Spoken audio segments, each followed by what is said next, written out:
తెలుగు రాష్ట్రాల్లో OG mania peaks కు వెళ్ళింది. ఈ క్రేజ్ ని మరింత హైలోకి తీసుకువెళ్ళింది ట్రైలర్. లేట్ గా వచ్చిన ఓజీ ట్రైలర్ కి ఇన్స్టెంట్ గా కనెక్ట్ అయ్యారు ఆడియన్స్. పవన్ క్యారెక్టర్ కి ఇచ్చిన బిల్డప్, సినిమా థీమ్ అంచనాల్ని మరింత పెంచేశాయి.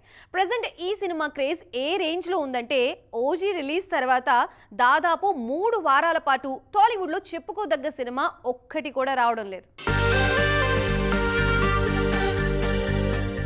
మోస్ట్ అవైటెడ్ ఓజీ సెప్టెంబర్ 25న ప్రేక్షకుల ముందుకి రానుంది. ఒక్కో అప్డేట్ తో సినిమా మీద అంచనాలు మరింత పెరిగిపోతున్నాయి. తొలి టీజర్ తోనే సినిమాని మోస్ట్ అవైటెడ్ లిస్ట్ లో నిలబెట్టిన దర్శకుడు సుజిత్ సిల్వర్ స్క్రీన్ మీద విధ్వంసం పక్కా అన్న సిగ్నల్ ఇచ్చారు.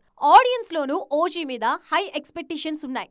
ఈ క్రేజ్ ను దృష్టిలో పెట్టుకుని ఓజీ దరిదాపుల్లో మరో తెలుగు సినిమాని రిలీజ్ చేసే సాహసం చేయటం లేదు మేకర్స్. ఓజీ రిలీజ్ తర్వాత దాదాపు 3 వారాల పాటు టాలీవుడ్ నుంచి చెప్పుకోదగ్గ రిలీజ్ లేదంటేనే ఆ సినిమా క్రేజ్ ఏ రేంజ్ లో ఉందో అర్థం చేసుకోవచ్చు. సంక్రాంతి తర్వాత అదే రేంజ్ లో మార్కెట్ ఉన్న సీజన్ దసరా. ఈ సీజన్ లో ఒకేసారి 2-3 సినిమాలు రిలీజ్ అయినా సక్సెస్ అయ్యే ఛాన్స్ ఉంటుంది. కానీ అంత స్పేస్ ఉన్న సీజన్ ను కూడా పూర్తిగా ఓజీ కోసమే వదిలేసింది టాలీవుడ్. మరి ఈ రేంజ్ ఎక్స్పెక్టేషన్స్ ఉన్న పవన్ సినిమా ఆఫ్టర్ రిలీజ్ ఎలాంటి బజ్ క్రియేట్ చేస్తుందో చూడాలి.